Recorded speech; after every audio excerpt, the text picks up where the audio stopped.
There are three things that are going on now to great extremes that have not existed since the 1930 to 45 period. It affects everybody, and so I started studying in history, and it's important to know those three things and then to understand them well. The first is what is going on with money and credit when you get to something like a zero interest rate and you need buying power. The government needs buying power, but they can't tax it. So what we have is the production of a lot of debt that the central bank prints money and buys that debt to spend. And the last time that happened, in the last few years, it happened starting in 2008, interest rates hit zero. They couldn't lower their interest rates. So they had to print a lot of debt and the government went in and bought it. Okay. And we're coming to the end of a debt cycle. So this is a big thing, because where does the money come from and who will get what? The government will now determine that, and then they'll print it and it'll devalue money. Okay, and how money flows, a big deal. So that's number one. The second one are wealth and political gaps that are causing great conflicts. Throughout history, there's always been the main things that everybody's always fought over is money and power, particularly political power. So what we have is a situation when you have a large wealth gap and you have an economic downturn, particularly if you put a lot of debt having at the same time, you have a fight. I mean, that's been true through history. And it's reflected in the political gap. So the political gap it's classic political gap, left, right, capitalist, socialist. Well, how do you distribute it? How are you going to deal with that? And that becomes the other, and how you fight. So that's the second of the two, this wealth political gap that's causing the conflict. And it's coming at a time where we don't have much money because we don't have a good financial position. We're printing and putting it out with made up money, meaning what happened, like COVID was such a good example. A lot of people and companies had falls in their income that would be ruinous. If checks didn't go out, we would have had a revolution. And so those checks and how do you save everything and so on. Okay, and it's not like the government had real money. So they made more debt and then the Federal Reserve printed it, the checks went out, which diminishes the value of money and so on and changes things.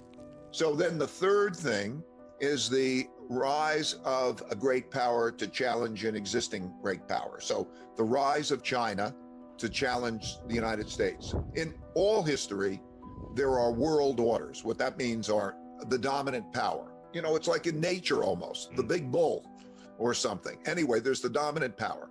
And then what happens is in 1945, we entered the American world order. The United States won the war. And then in 1945, the winners of the war carved up the world. We had 80% of what was considered money at the time, gold, 80% of the world's money, essentially. We counted for half the world's economy. And the rules were set in the United States, basically. That's why the United Nations is in New York.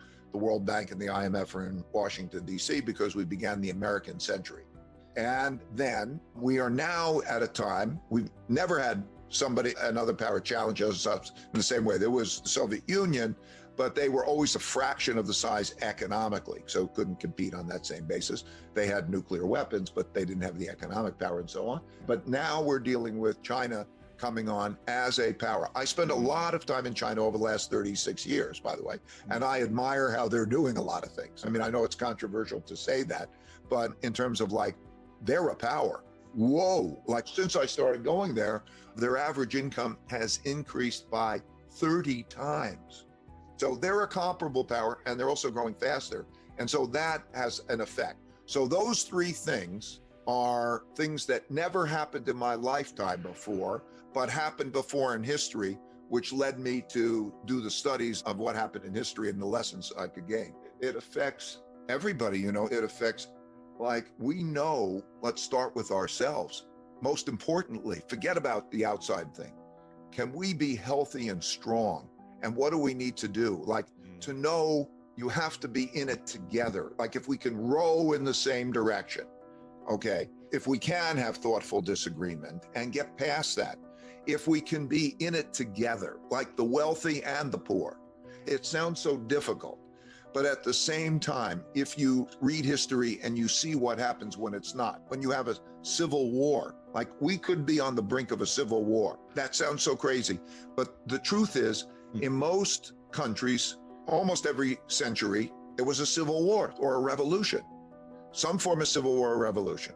So it's almost inevitable that we're going to have something, okay? Wow. You either resolve it or you start fighting so badly that you really, once you cross a certain line, there's no coming back, because you do the damage, you demonize, and that person's such an enemy, or that class of people is such an enemy that the communication's gone and the fight. Well, you see this in politics today.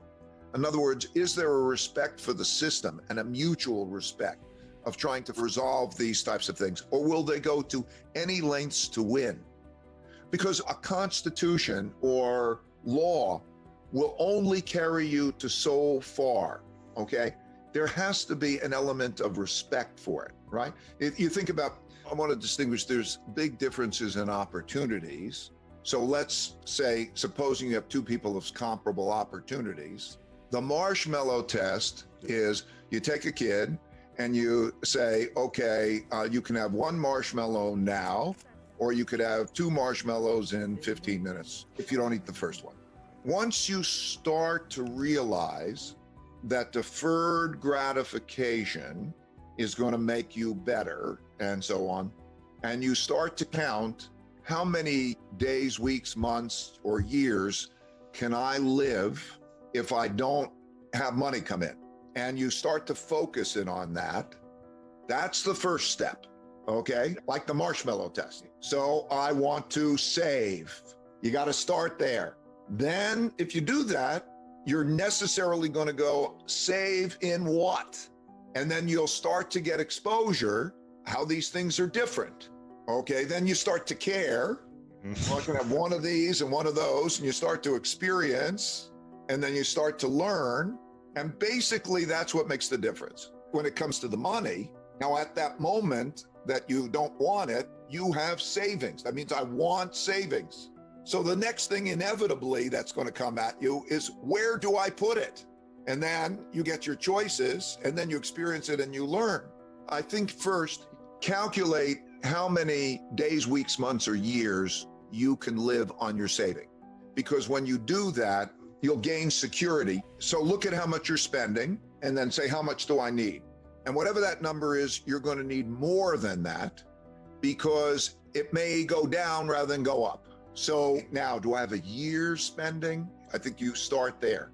Then you start to think, what are the things that are most important for me? And then you start with your business or your residence that have a symbiotic relationship and that you know well. If you start with your business, okay, you're closer to that, investing in yourself, whatever that may end up being, that may be your best investment. But if you're in a job, that's not the thing, because you're in a different position. And then I really think there's something good about your home, a basic thing about your home, because it's nice forced savings. And it also means that you fix it up, you're saving, you find out there's, oh, well, if I add this thing or that thing, and you're enjoying it.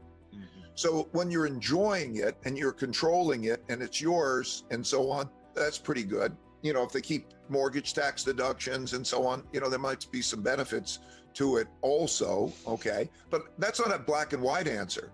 You know, so you could take a short pencil and say, is it better to rent or buy? Okay, that's a different question. But by and large, am I going to move? You know, all of those other questions. So when you start with, okay, what is it that's close to home and how much? You need a certain amount that's liquid.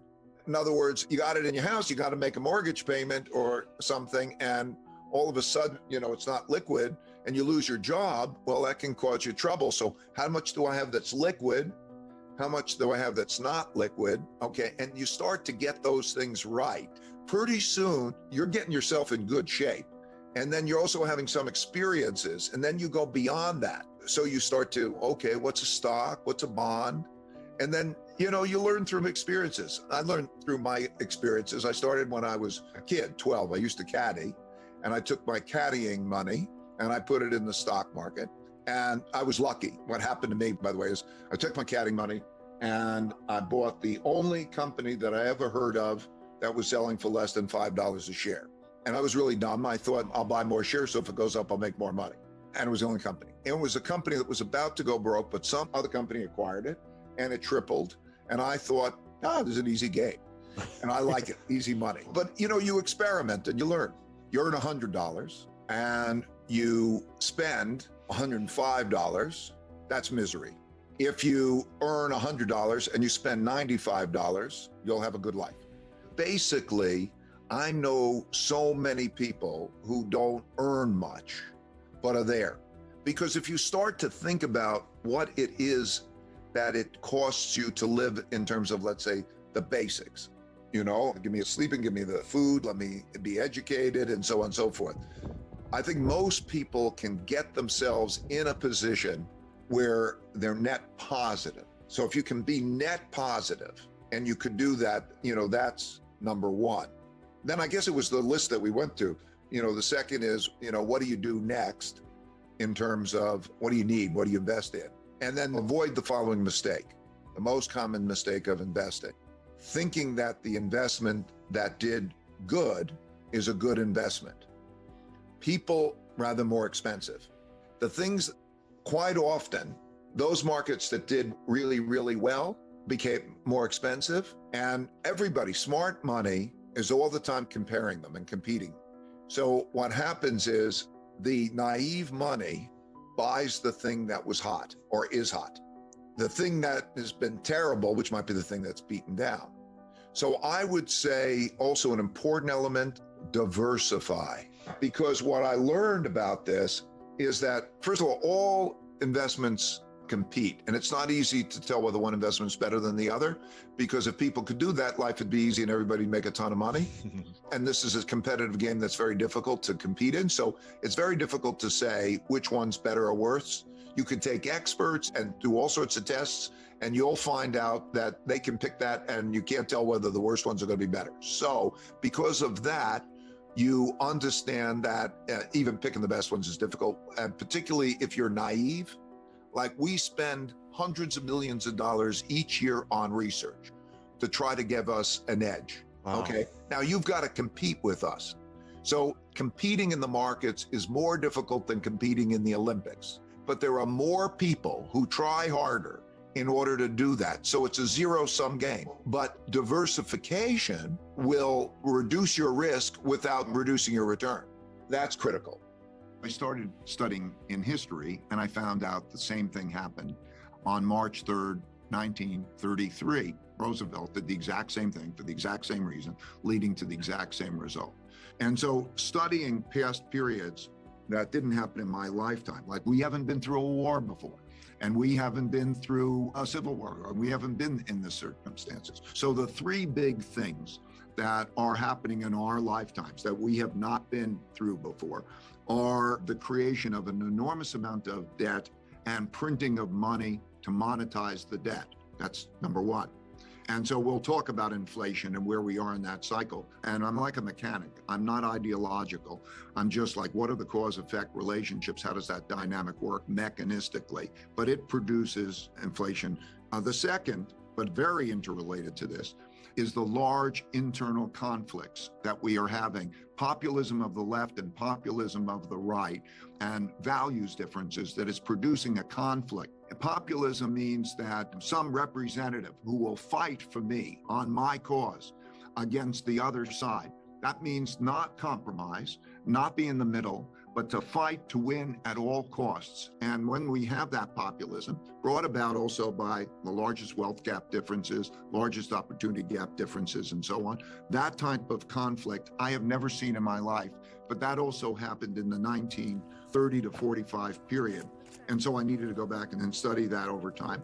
And then the third is the great power conflict. When 1945, when this world order began, as all world orders, there's a war, there's a dominant power. The dominant power sets the rules. And when the dominant power sets the rules, then you have a period of peace and prosperity. And so the United States in 1945 had 80% of the world's money. It had half of world GDP. It had a monopoly on the military power. And so we came into the American world order. that gap, that power gap, has shrunk to be approximately equal with the other side, and we're having a great power conflict. So you have to go back to that period of time, and I've seen that period of time happen repeatedly. When these three things happen repeatedly, it's a very dangerous set of circumstances. So we are in a position on the financial one to be in a position where you cannot raise living standards by raising money and credit. In other words, if you increase money, then the value of money is going to go down. And one man's debts are another man's assets. And so when they get negative returns by holding a debt asset, they're going to sell that debt asset, and that produces a problem, and that's over a period of time. And so the Romans, for example, put less gold into gold coins. And so you saw it in its way, and that certainly produces kind of the inflation, because you can't raise living standards by printing more money. So we have that going on. And so there's that dynamic of where is a storehold of wealth? The purpose of a currency is two purposes: a medium of exchange and a storehold of wealth. A storehold of wealth means you buy its debt and its assets, and you can save in it. And people believe that cash is a safe investment, but they're seeing that what happens is it's losing buying power, and it will lose buying power. So they start to realize it's not a safe investment. Inflation over the last year, about 8%. Interest rates were nothing. And so there was an 8% change in buying power. That kinds of changes and sort of reinforces the inflation cycle. We pay too much attention to one currency in relationship to another currency, and not enough attention to the fact that those aren't the choices. It's a choice for transactions, but it's not a choice for storehold of wealth. So if you're holding European euros and euro-denominated debt, and you're getting a negative interest rate or thereabouts, and the same is true in Japan, and you're not making up with inflation, none of those are good. And like in the 30s, they all depreciated, they all went down in relationship to goods and services and other asset prices.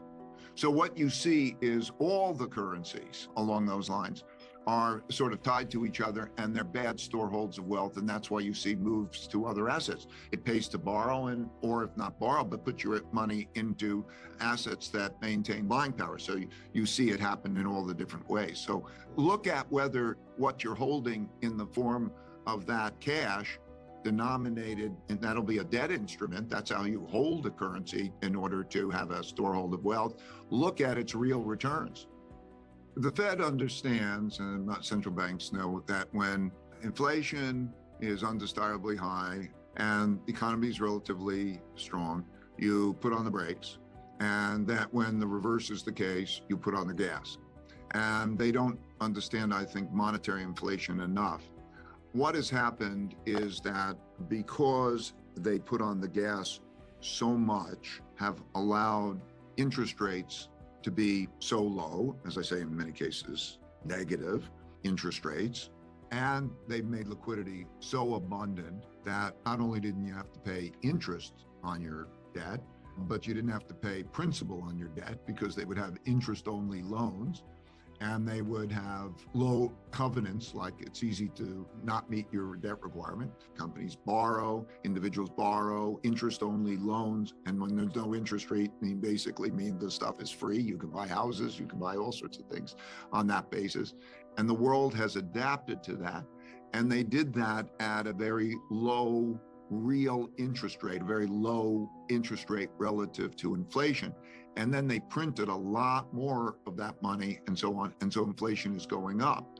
So mechanistically, what that means is now we have a lot more debt, and we have an economy and a markets, financial markets, that the pricing is structured based on those very low interest rates and that amount of liquidity. So when you go through the calculations, when I go through the calculations, and I figure a high enough level of interest rate to provide a decent real return is, for a holder of the debt, is much too high of an interest rate for the markets and the economy.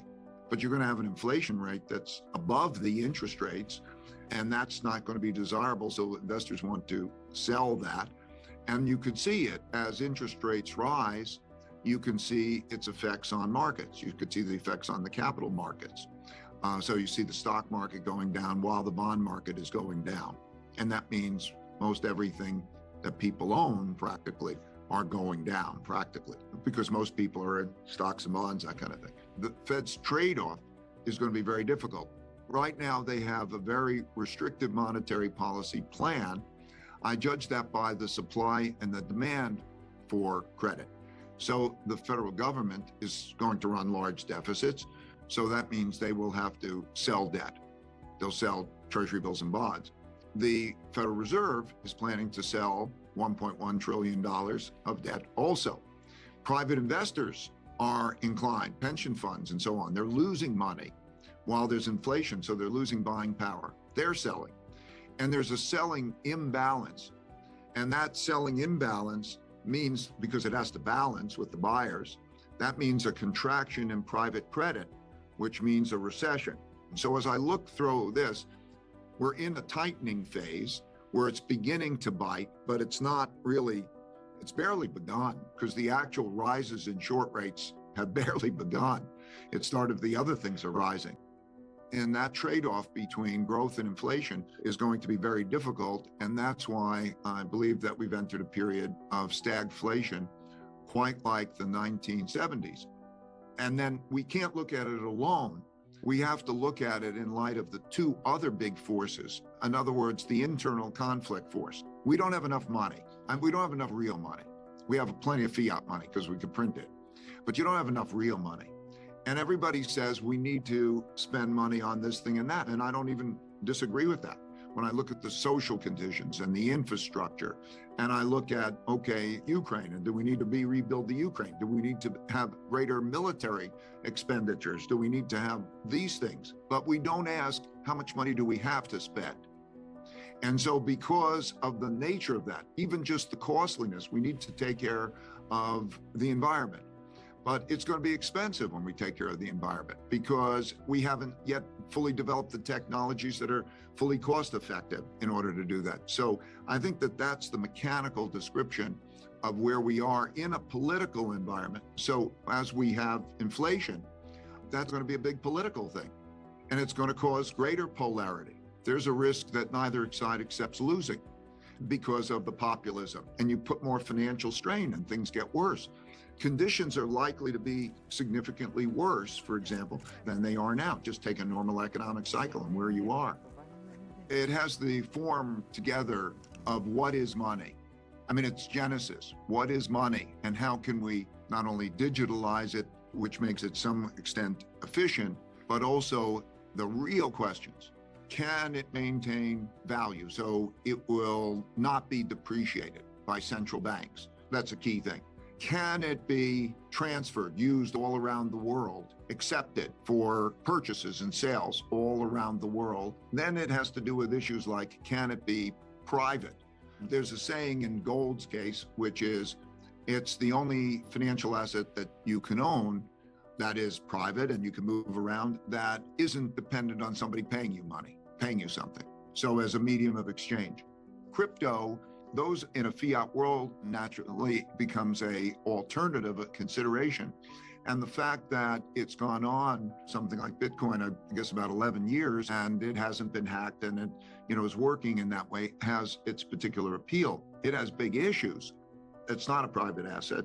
It is easily outlawed. It doesn't constitute a high enough percentage of wealth. It's not right now, for example, Bitcoin's a small asset by comparison to a lot of things, like Microsoft is worth more than crypto is.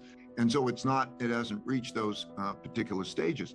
I think that people are grappling for what the new money will be in this environment. And I think we don't know yet what the new money is. I think we're going to see different countries put out their different versions of digital currencies, and then there will be private assets and gold will play a role. The important thing is we have entered an era which will carry us through the next number of years of what is the money that is widely accepted as a medium of exchange and a viable storehold of wealth. There were always people, they would come and go, but there were people who maybe were ahead of me who were kind and inspiring. I would look at them and they might be a role model. And there were many, many such people. And it just kept going of encountering such people. There will be for you such people if you're open-minded to it.